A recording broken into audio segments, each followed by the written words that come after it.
Hello everyone! Welcome back to our Math 8 YouTube channel. At kung di ka pa nakapag-subscribe, mag-subscribe na para updated ka sa ating weekly lessons. And for today's video, we're going to have our week number 8 for the second quarter. So this is our last lesson for the second quarter. And our lesson is all about proofs. Are you ready to learn? Okay, let's do this. Reasoning is a logical way of thinking. Sometimes, you based on your reasoning from different data, gathered or from the given arguments. To reason out means to give conclusion, or proof to establish a fact or the truth of a statement. In your previous lesson, you learned the two parts of conditional statement, the hypothesis and conclusion. You can write conditional statement symbolically. You can use letter to represent the hypothesis and conclusion. For this lesson, you can use small letter P to represent the hypothesis and small letter Q for the conclusion. The conditional statement, if P, then Q, in symbol P, arrow, Q. So, arrow read as P implies Q. The one-sided arrow, etong color pink na arrow, is read as implies. So, again, ang basa dito sa arrow na to ay implies. Okay, let us have an example number 1. Given the conditional statement, if the moon shines bright, then the stars can be seen in the sky. So, kapag daw ang buwan ay napakaliwanag, then ang mga bituin ay makikita natin sa kalangitan. If the moon shines bright is our hypothesis. In symbol, we represent this by small letter P. Then the stars can be seen in the sky is our conclusion. Again, in symbol, we represent this using small letter Q. This statement, if P, then Q, can be written as P implies Q. So this is in symbol P implies Q. We used one-headed arrow. Again, we read this as implies. How to form the converse? So we just switch P and Q. Pagpapalitin natin ang pwesto yung P at saka ang Q, the hypothesis and conclusion. So what will be the converse? If the stars can be seen in the sky, then the moon shines bright. As you observe, yung ating Q ay nandun na sa if statement. While, yung ating P ay nandun na sa ating then statements. If Q, then P. Or simply in symbol, Q implies P. Now, we interchange or we switch the position of the hypothesis and conclusion. Ang tawag dyan ay converse. Q implies P. Okay, let us have another example. Given the statement, x is equal to negative 5 and the absolute value of x is equal to 5. Remember this symbol, the two lines? That is absolute value. Okay, so we are going to write for letter A, we are going to write the given statement into P implies Q. For letter B, we are going to write Q implies P. And for letter C, we are going to write the biconditional. So this two-headed arrow, it represents biconditional. We are using the word if and only if. So let us try to answer letter A. We are going to write P implies Q in words. And the answer is If x is equal to negative 5, so we added the word if because it is on our hypothesis, then the absolute value of x is equal to 5. So we have the word then, and then we have q. So given this if and then form, we have p implies q. How about in letter B? We do the converse. The answer, if the absolute value of x is equal to 5. So as you observe, yung ating absolute value na papunta na sa if statement. Kasi ito na yung ating q. Then, x is equal to negative 5. So our p statement ay napapunta na sa then. That is q implies p. How about the last one, letter C? So the answer here, since the given statement is false, so we cannot write a biconditional statement wherein x is equal to negative 5 if and only if the absolute value of x is equal to 5. So this statement is false. Why? Because when we say absolute value, it means that regardless of the sign. So positive or negative, if we are going to get the absolute value, no, we just disregard the sign of the given number. So since in our value of x, which is equal to negative 5, and the absolute value of x is equal to 5, so there are two numbers whose absolute value is 5, not only negative 5. The other number is positive 5. So we cannot have a biconditional statement from the given. Now remember, if both the conditional and converse statements are true, then a biconditional statement can be written symbolically. If P, then Q and Q, then P, or P if and only if Q. So, magkakaroon lang tayo ng biconditional statement, sabi nga dito, kapag ang conditional at ang kanyang converse ay parehas true. Okay? So, let's move on. Another example. Given our P points A, B, C are coplanar points, and our Q points A, B, C are on the same plane.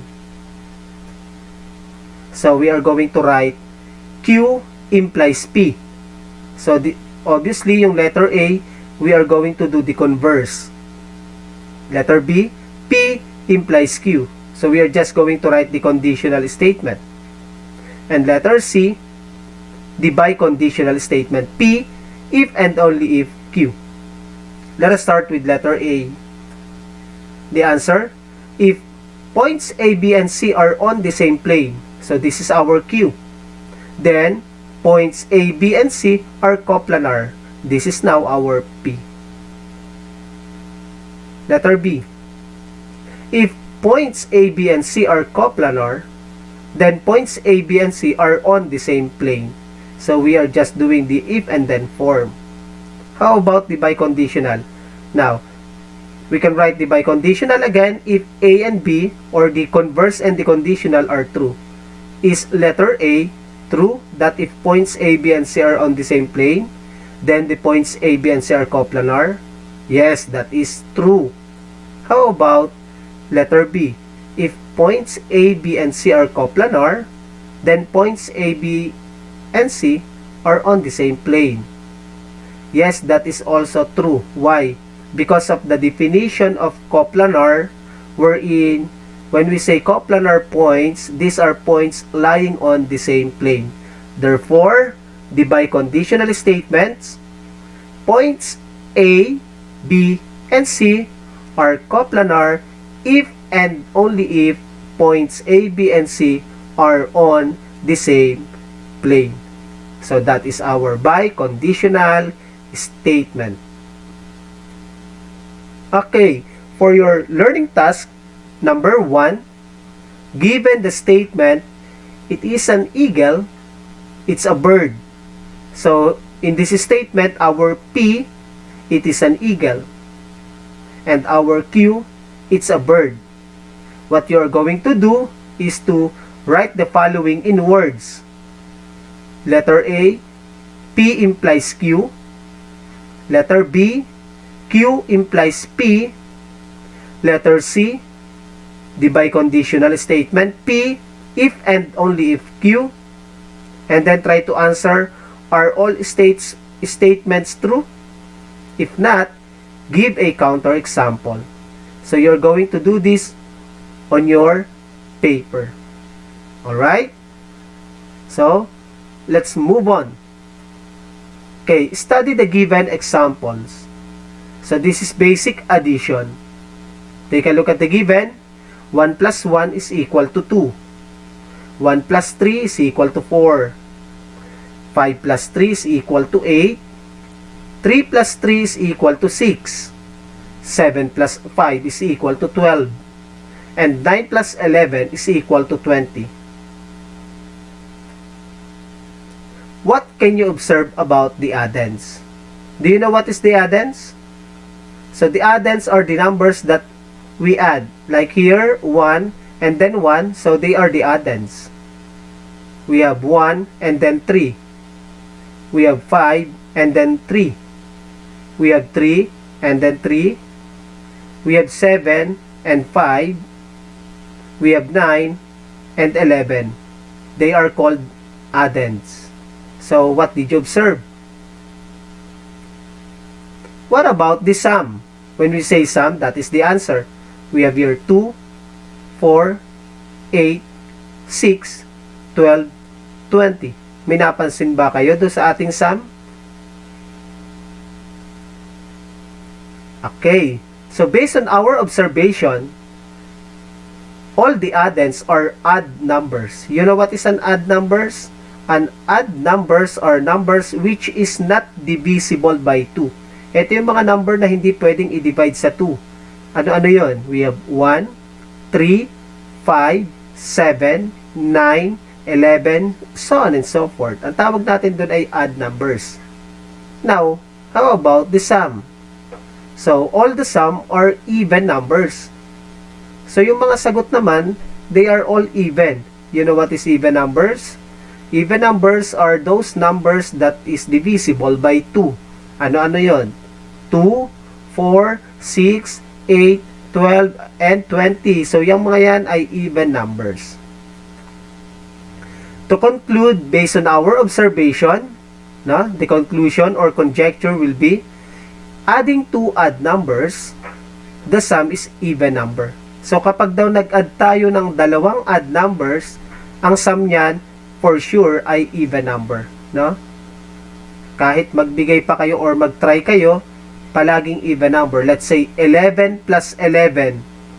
The answer is 22. Even number. Let us have another example. Point E is on line M. Line M lies on plane Q. Okay? So, based on the given example, we can say that point E is on plane Q. Why? Okay, let's say we illustrate. We have here line, okay, let's say this is line M. And then we have here a point, which is point E. Okay? So, point E is on line M. Am I right? Okay. And then, this line M, let's say, is lying on this plane. And this is plane Q. So, obviously, we can say that point E is on plane Q because point E is lying on line M, wherein line M is on plane Q. So, the conclusion, point E is on plane Q. Okay? So, based from these two examples, we arrive at one type of reasoning. And that is what we call inductive reasoning. So, what is an inductive reasoning? It is a method of reasoning in which the premises are viewed as supplying some evidence, but not full assurance of the truth of the conclusion. It makes broad generalization from specific observation. So, anong ibig sabihin nun? Pag sinabing inductive reasoning, nagkakaroon tayo ng conclusion base sa ating mga observation. No? Base sa ating mga example, nakakapag-conclude tayo. That is inductive. No? Nagbibigay muna ang teacher ng mga example, and base dun sa mga example na binibigay ni teacher, ganun pala yun. O, diba? Nagkakaroon tayo ng conclusion. So, ang tawag doon ay inductive reasoning. Okay? Now, aside from inductive reasoning, we have another type of reasoning. And that is what we call deductive reasoning. So, ano naman ang deductive reasoning? Another type of reasoning which uses facts, definitions, and accepted properties in a logical order to write logical arguments. O, diba? Meron tayo rito naka-highlights na logical arguments. Also, deductive logic. It is the process of reasoning from one or more statements to reach a logical conclusion. This is deduction. Nagbabawas, no? Start out with a general statement or hypothesis and examines the possibilities to reach a specific logical conclusion. So, pag sinabing deductive, ito yung nagbabawas. Ibig sabihin, nagsisimula ka muna sa malaki or nagsisimula ka sa isang general statement, saka mo siya bibigyan ng mga specific examples. Okay? So, tingnan natin sa mga examples ang deductive reasoning. But before that, let us define what is logical argument. Logical argument includes at least one premise and a conclusion. The premise must be valid. No? Dapat ay valid yan. May basis yan. To have a valid conclusion. Hindi pwedeng basta kung saan mo lang kinuha yan. Dapat ang premise mo or yung first statement mo, valid agad yan. Okay? So that is logical argument. Now, we have two different laws of deductive reasoning to consider. May dalawa tayong susundin na law. Number 1 is the law of detachment and number 2 is the law of syllogism. The law of detachment is if P implies Q is true, conditional statement, P is true and Q is true. So we are just using two statement here that P implies Q. While in the law of syllogism, we have if P implies Q and Q implies R are true conditional statements, then P implies R is true. So what did you observe sa ating law of syllogism? So we are using three statements, no? Kung mapapansin nyo, tatlong letters na ang ginamit natin dito. We have letter P, we have letter Q, and we have letter R. So that is the difference between law of detachment and the law of syllogism. Now, let us have an example of law of detachment. Let me read to you the example. CJ knows that if he will not study his module in math a day before the test, he will not get a good score in the test. CJ did not study his module in math today. So he concludes that he will not get a good score for tomorrow's test. So, sabi rin sa statement na alam ni CJ na kapag hindi siya nag-aral ng module sa math, isang araw bago yung exam, hindi siya makakakuha ng mataas na score. So, si CJ ay hindi nag-aral ngayon, bukas ang kanilang test. So, conclusion ni CJ, he will not get a good score for tomorrow's test. Okay, so i-break down natin yung law of detachment.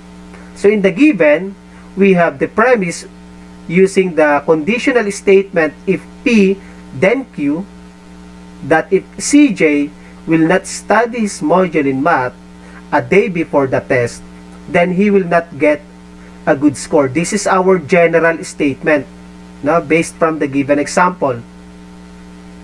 Then our premise that CJ did not study his module in math a day before the test. So si CJ daw ay hindi nag-aral ng math a day before the test. So what is the conclusion? The conclusion, therefore, he will not get a good score in the test. Do you think the given statements is valid? If P, then Q is true, and P and Q are true, so then the arguments are valid. So dito sa ating general statement, sa conditional statement pa lang, ay alam na nating true. Therefore, yung ating hypothesis and conclusion, the premise and the conclusion, they are both true. Therefore, this argument is said to be valid, no? Totoo, may katotohanan yan. Alright? Let us have another example of law of detachment. If n is an odd number, again, remember an odd number that is not divisible by 2, then the remainder is 1 when divided by 2. 17 is an odd number. Therefore, the remainder is 1 when 17 is divided by 2. So, i-break down natin itong given example na to. So, what is our general statement? Okay, so our general statement, the premise, if P then Q, if n is an odd number, then the remainder is 1 when divided by 2. Do you think the given statement is true? Yes, totoo yan, no? Try nyo, mag-divide kayo ng odd number, divide nyo sa 2, ang remainder lagi niyan ay 1. Then, our premise or the P, 17 is an odd number. Question, is 17 is an odd number? Yes or no? Yes, 17 is an odd number. So, conclusion, therefore, the remainder is 1 when 17 is divided by 2. And that is also true. Therefore, if we have the general statement is true, and our premise and conclusion is also true, now, this argument is said to be valid. Alright, so we are done with the law of detachment. Let us have the second law in deductive reasoning, which is the law of syllogism. Another law which is also known as reasoning by transitivity. You know what is transitivity? Okay, transitivity or transitive property, that is using three statements related to each other. So it has two premises, one major, and the second is a minor premise, which leads to both to either valid or invalid conclusion. So that is the law of syllogism. So let us have an example. Okay, if Joy visits Bicol, then she will spend a day in Albay. So that is our major premise. If she will stay a day in Albay, then she will go Cagsawa ruins. That is the minor premise. So what did you observe regarding the major and the minor premise? So there is a relationship, na yung ating sa if and then statement, major premise yung she will spend a day in Albay, related naman dun sa ating if statement sa minor premise wherein if she will stay a day in Albay. So that is our Q. And our P, wherein Joy visits Bicol. And the last statement is R, wherein she will go Cagsawa ruins. So, as you observe in our major and minor premise, we have three statements. That is what we call transitivity. Okay? So, let us break down the given example. P, Joy visited Bicol. Q, she will spend a day in Albay. R, she will visit Cagsawa ruins. If P implies Q is true, Q implies R is true, by the law of syllogism, you can conclude that P implies R is true. So what does it mean? We combine the statement P and R. So ang pagsasamahin na natin yung statement na P at saka yung statement na R. So what will be the result? If Joy visits Bicol, then she will visit Cagsawa ruins, and that will be our conclusion using the law of syllogism, and that is valid arguments. Okay? The conclusion is valid since the two premises are true. Let us have one more example. Another example. Example number 2. If you eat vegetable, then you become healthy. That is a major premise. If you become healthy, then you will not get sick. So again, let us break down the given statement. So if you eat vegetable, this will be our P. You become healthy, as you can see here in a major premise, nandun siya sa ating if you become healthy ng minor premise, that is our Q. You will not get sick, that is our R. So we have three statements related to each other. That is the law of syllogism. So by the law of syllogism, we have P implies R. So how are we going to combine P implies R? If you eat vegetable, then you will not get sick. Is it true or false? So that is true. Okay? So since the given statement, the major and minor premise are true, therefore we can say that the two premises or the argument is valid. So that is how we make the law of syllogism. Now, there are instances that the conclusion is not valid. Not all the time in the law of syllogism that the result will be valid. So let us have here an example wherein the result or the conclusion is not valid. It is very obvious here that the conclusion is not valid. Why? Let us read the given example. If it is winter, then you will wear a wool sweater. That is a major premise. So here our P, if it is winter, this is our P, and our Q, then you will wear a wool sweater. So our minor premise, our Q, if you wear a wool sweater, then you are a sheep. Ayan, o, diba? That is our R. So obviously, sa minor premise pa lang, we can say that this will be a false, no? Hindi naman lahat na nag-wear ng wool sweater is a sheep, especially human, di ba? So, since we have here a false statement, we can say that the conclusion, if it is winter, then you are a sheep, is not valid, since you are not a sheep, di ba? Also, the original statement are not true. Specifically, the second statement, unless you are a sheep. So, pinakita lang dito sa example na to na not all the time ang conclusion is not is valid. No? Sometimes we have a conclusion wherein the result is not valid. So, you must study carefully the major and the minor premise before you combine P implies R. Alright? Let us have here another example wherein the conclusion is not valid. All animals have 4 legs. That is our major premise. Minor premise, snake is an animal. Therefore, snake has 4 legs. The conclusion is invalid since the major premise is wrong. Dito pa lang sa ating major premise wherein all animals have 4 legs. So, dito pa lang meron na kagad tayong false na statement. Na?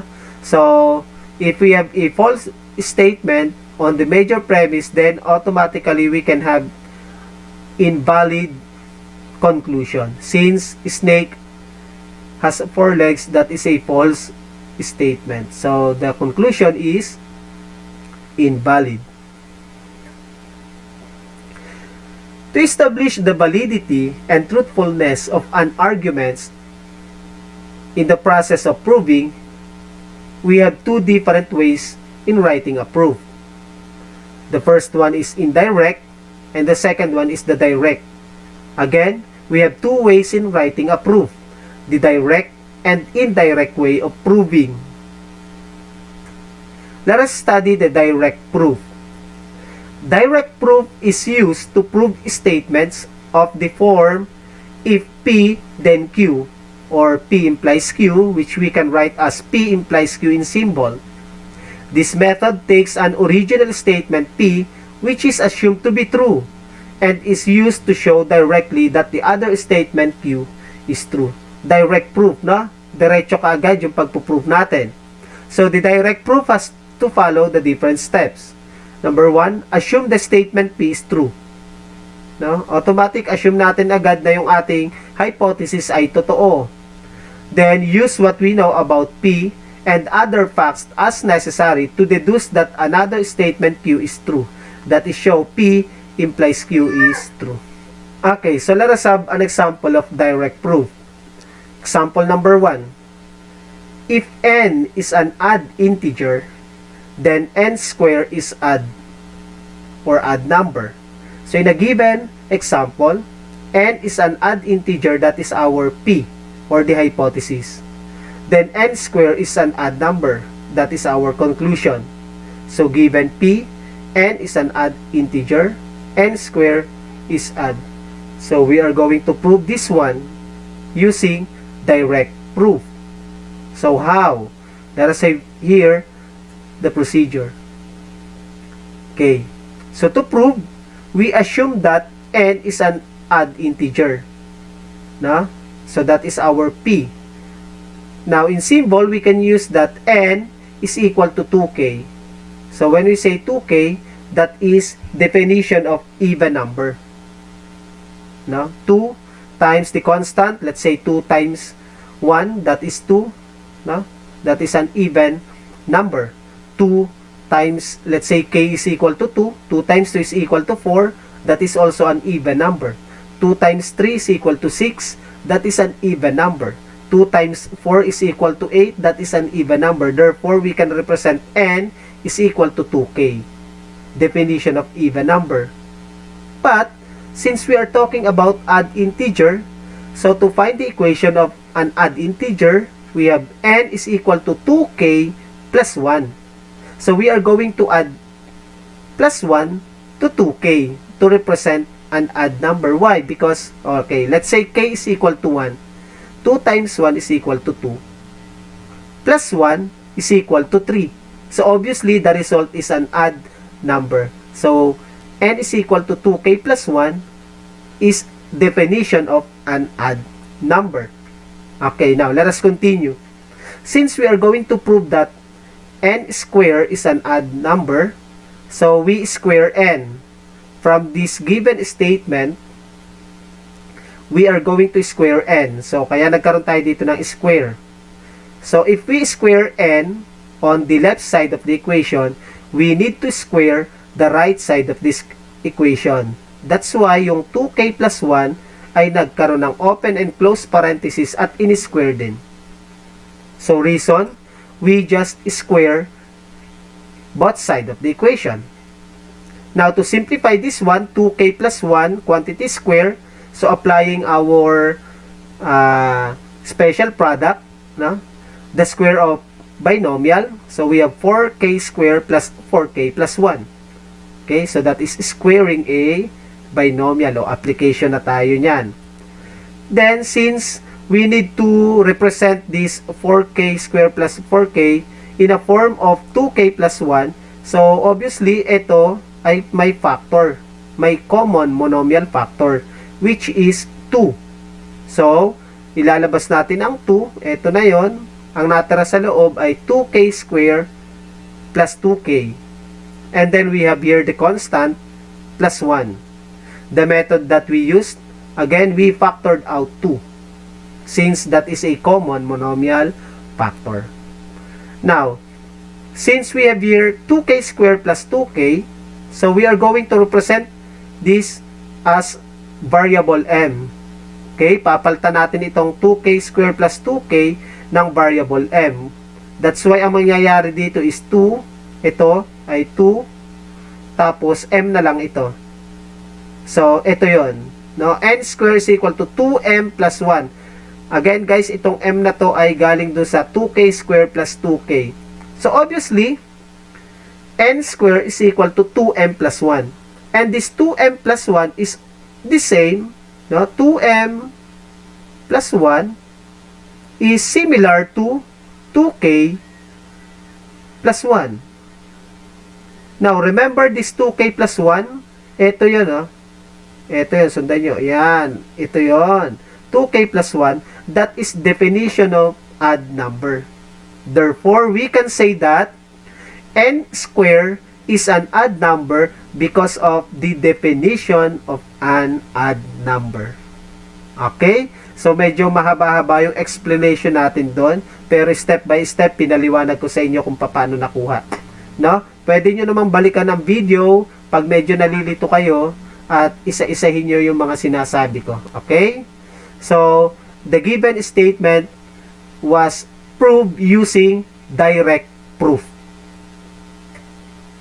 Okay, let us have another example. Direct proof. Example number 2. Two even integers a and b. Okay, may dalawa daw tayong even integers. Si letter A at si letter B. Now, ang ipuprove natin or papatunayan natin, the sum of A plus B is even. Pag in-add daw natin yung A plus B, ang sagot ay even. Okay? So, again, when we say direct proof, i-assume natin na ang ating first statement ay true. So, we have here, in proving, we can use a formal proof. Okay? Ang tawag sa formal proof ay 2 column. Tandaan nyo mabuti kasi gagamitin natin to sa third quarter. Again, a formal proof is a 2 column proof. One column is for the statement and the other column is for the reason. So, this is our 2 column proof. So, lagyan natin siya ng table naka-column para mas nakita nyo. Okay. So, ganyan ang makikita nyo sa books. We have here the first column, ito yung mga statement. At sa second column, yung mga reason mo naman. Okay? Sa reason, ang ilalagay natin dyan is definitions, theorems, postulate, no? Given, yan. So, let us have the first statement.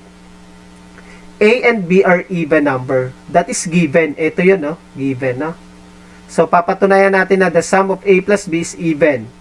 Now, if A and B are even, we can say that A is equal to 2M. And B is equal to 2P. Remember, kanina, 2K ang ginamit, letter K. So, ito, ang ginamit na letter ay M at saka P. Na? Why? Because if we multiply any number by 2, the result is even. Kaya 2M, yung isa naman ay 2P. Reason, definition of even number. Now, we add A plus B. So, if we add A plus B, therefore, i-add din natin yung kanilang equivalent sa right side, wherein we have 2m plus 2p. Reason, adding 2 integers, no? Nag-add tayo ng a plus b, nag-add tayo doon sa right side ng kanilang equality, which is 2m plus 2p. And then, a plus b is equal to, so since yung 2m plus 2p ay may common factor na 2, ilalabas natin yung common factor using the factoring techniques. So, nasa labas na yung 2, nasa loob yung m plus p. Ang tawag doon sa reason na yun is factoring using the greatest common factor. No? Factoring techniques yun. Now, if A plus B is equal to 2 and then we represent M plus P, yung M plus P na to, i-represent natin ng another variable using X. So, we have A plus B is equal to 2X. And remember, if that is 2X, 2 times X, no? That is definition of an even number. Coming from 2K, 2M, and 2P. These are all definitions of even number. So, we prove that the sum of A plus B is an even number. Okay, so that is how we use direct proof. How about indirect proof? Ito yung kabaliktaran, indirect. So, the other way of proving is by indirect proof. Given a premise P and a conclusion Q, an indirect proof would assume that Q is false. I-assume natin na yung conclusion natin ay mali. Indirect proof is also called proof by contradiction. Kino-contradict natin yung totoo para maipalabas natin na totoo yung kinontradict natin. So that is indirect, no? Medyo nakakalito.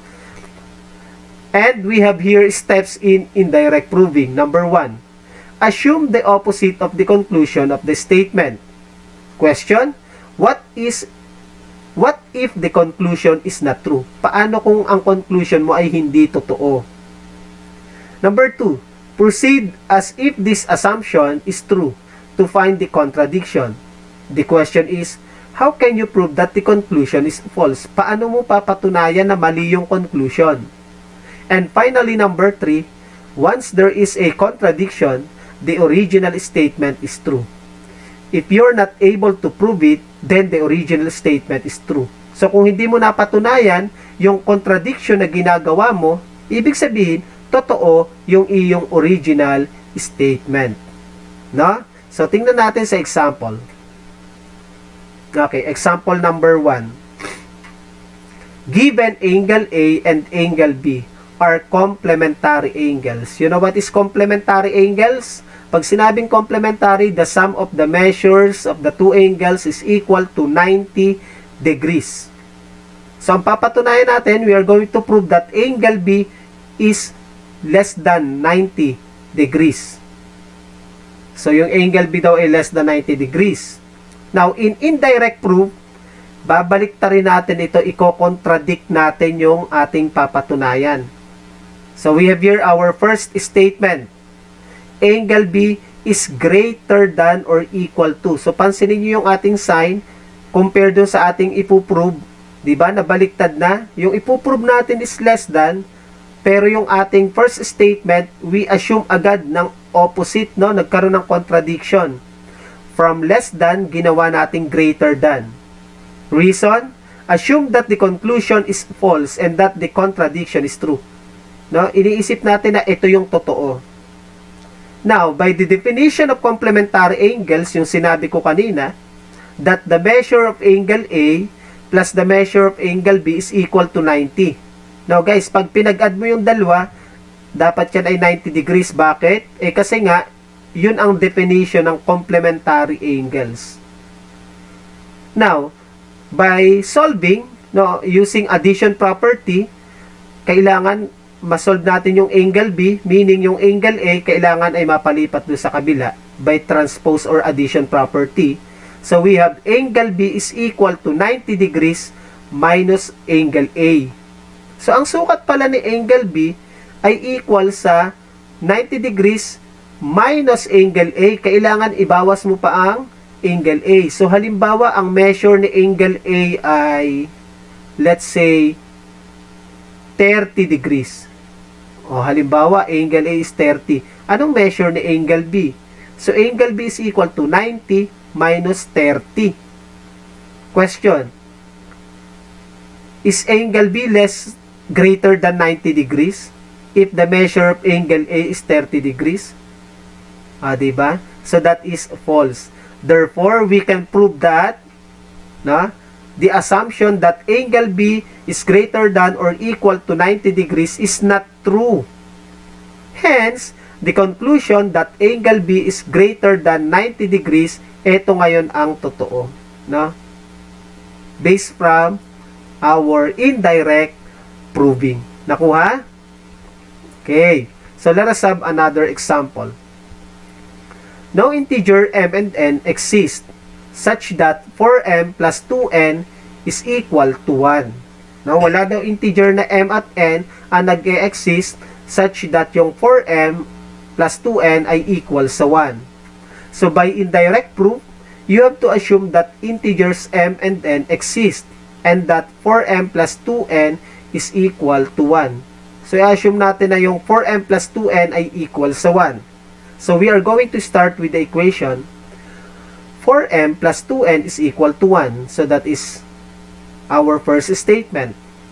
Then, by solving, so we are going, since 4m and 2n, 4 and 2, they are both divisible by 2. So we can divide each term, etong tatlo na to, by 2. So we have the result, 2m plus n is equal to 1/2. Now, that is by dividing both sides using the greatest common factor, 2. The contradiction is false, no? Since we cannot find any integer whose sum is a fraction. Wala na tayong makikitang integer dito na m at n na ang magiging sum nila ay fraction na 1/2. Thus, the original statement is true that no integer m and n exists such that 4m plus 2n is equal to 1.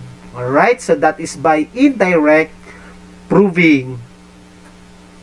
Alright, so for our learning task, number 2, make conclusion on the following patterns. So study number 1, 2, and 3. Let us have first number 1 as an example. So take a look at the given table. 1 plus 1 is equal to 2. 1 plus 3 is equal to 4. 3 plus 5 is equal to 8. 5 plus 7 is equal to 12. 15 plus 17 is equal to 32. 21 plus 29 is equal to 50. So take a look at the addends. Na anong napansin nyo sa ating addends? Yes, they are all odd numbers. How about the sum? Yes, they are all even numbers. So what will be our conclusion? If you add two odd numbers, then the sum is an even number. Diba? Katulad lang ng example natin kanina. Okay, so for your learning task number 2, ang sasagutan nyo lang ay numbers 2 and 3. No? Learning task number 2, letter A, ang sasagutan nyo lang ay 2 and 3. Sagot na lang, di na kailangan kopyahin yung table. Yun agad conclusion ang ilalagay nyo. So, tingnan natin number 2. 1 plus 2 is equal to 3. 2 plus 3 is equal to 7. So, gusto nyo ng clue? Parang ang ini-add natin dito ay isang odd at isang even. O, tingnan nyo ha. 3, tapos 8. Yung 3 ay odd. Yung 8 ay even. Tapos, tingnan nyo yung sagot. Anong klaseng mga number yun? Is it an odd or even? O, diba? Yun ang relationship nila. So, just make a conclusion. And then sa number 3, anong napapansin nyo? Yung mga odd numbers, 1, 3, 5, 7, 9, at 11, ini-square. No? At nung ini-square natin, tingnan nyo yung sagot. 1, 9, 25, 49, 81, 121. Parang common na odd numbers din. Okay? So, just write a conclusion based on the patterns that you saw. Learning task number 2 pa rin, letter B. So, we are going to use the law of detachment to draw conclusion. But, I have here an example. So, for number 1, let us read the given general statement. If two lines are parallel, then they do not intersect. That is our general statement. Lines J and K are parallel. This is our P. Therefore, lines J and K do not intersect. So, yung ating Q based from the general statement. No? So, ang sagot is lines J and K do not intersect. That is our conclusion. What else? Another example, number 3.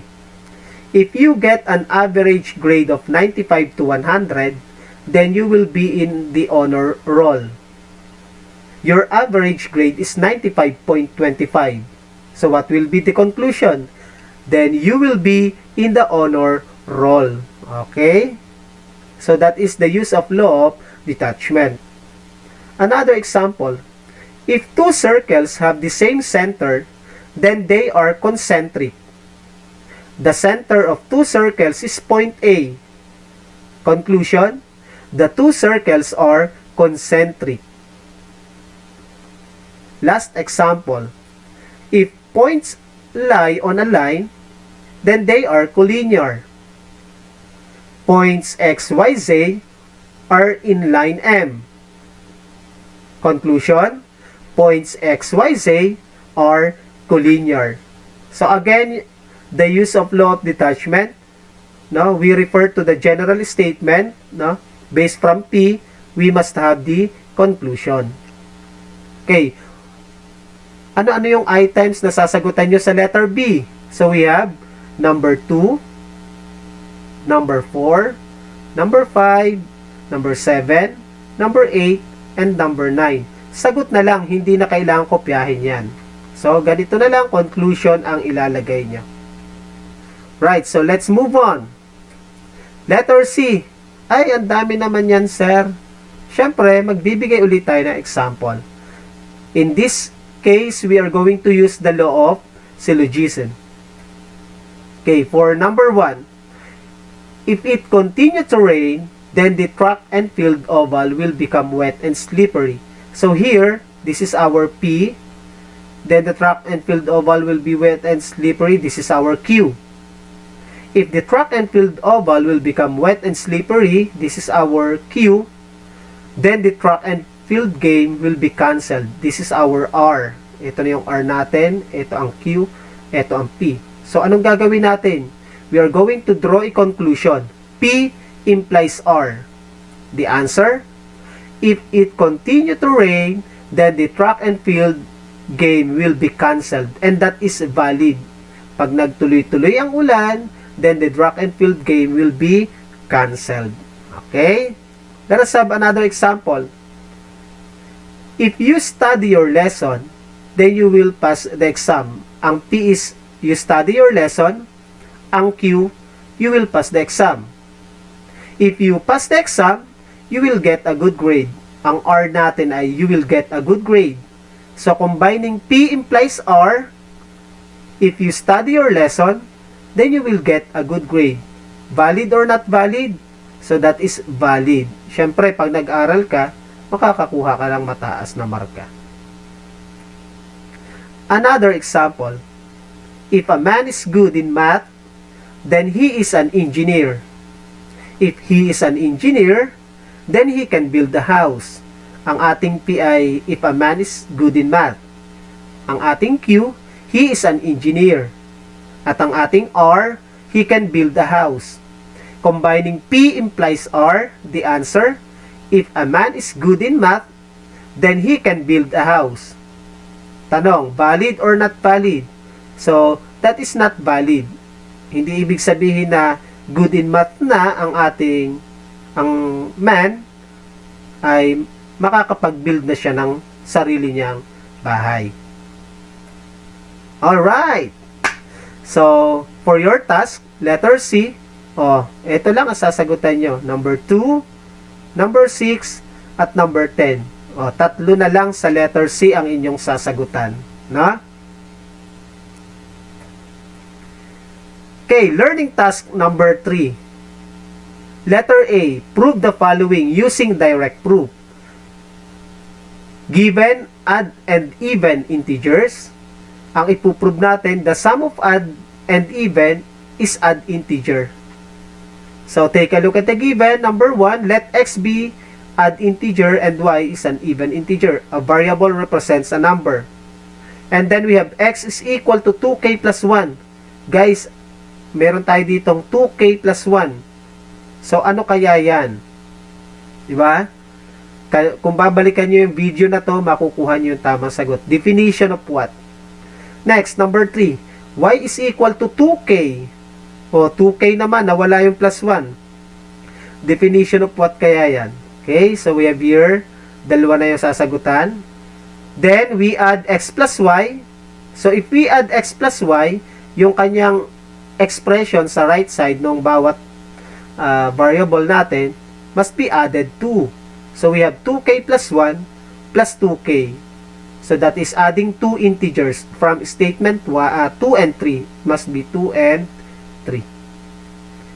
Then, x plus y is equal to 2 times 2k plus 1. So, what did we do here? Kung mapapansin nyo, dalawang 2k dyan. So, anong ginawa natin doon sa 2k? No? Ito, tingnan nyo. So, ano kaya ito? Anong reason natin dito? Base yan sa statement number 4. And finally, statement number 6, x plus 2y is equal to 2r plus 1. Since we represent this 2k as r, now we are representing r is equal to 2k. So that is by definition, this one is definition of an odd integer. Okay? So, meron kayo ritong tatlong sasagutan sa learning task number 3, letter A. Ayan. And for the last learning task, letter B, prove the following using indirect proof. Okay? So, hindi naman lahat yan sasagot ng 1 to 4. Meron lang akong isang example. So, let us have an example for number 3. Again, ang gagamitin natin ay indirect. Yung contradiction.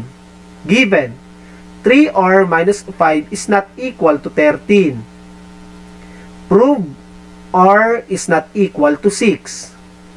So, by contradiction, yung ating ipuprove ay i-contradict natin. So, since ang ipuprove natin is r is not equal to 6, by contradiction, r is equal to 6. Okay?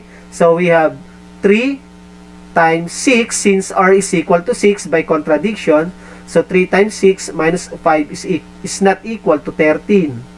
So, 6 times 3 is 18, minus 5 is not equal to 13. So, here, ito is false. Bakit? Because in this statement, 18 minus 5 is 13. Eh, nakalagay dyan ay not equal. So, false yun, kasi they are equal. So, hence, the assumption is false. Therefore, r is not equal to 6 is true. So, yung ating puprove ay true. Okay? So, ano yung gagawin mo dyan? Number 4 only. Given x is equal to 5, ipuprove mo na 2x plus 4 is not equal to 12. So, bigyan kita ng clue. Ang assumption mo dyan, 2x plus 4 is equal to 12. Diyan ka magsisimula. Iko-contradict mo yung ipuprove mo. So, kung dito ay not equal, ang gagamitin mo naman ay equal. Then, tuloy-tuloy ka na hanggang maka-arrive ka sa false na statement. And that is the end of our week number 8, which is proving. I hope you learned a lot in our lesson for today's week. And this is our last week for the second quarter.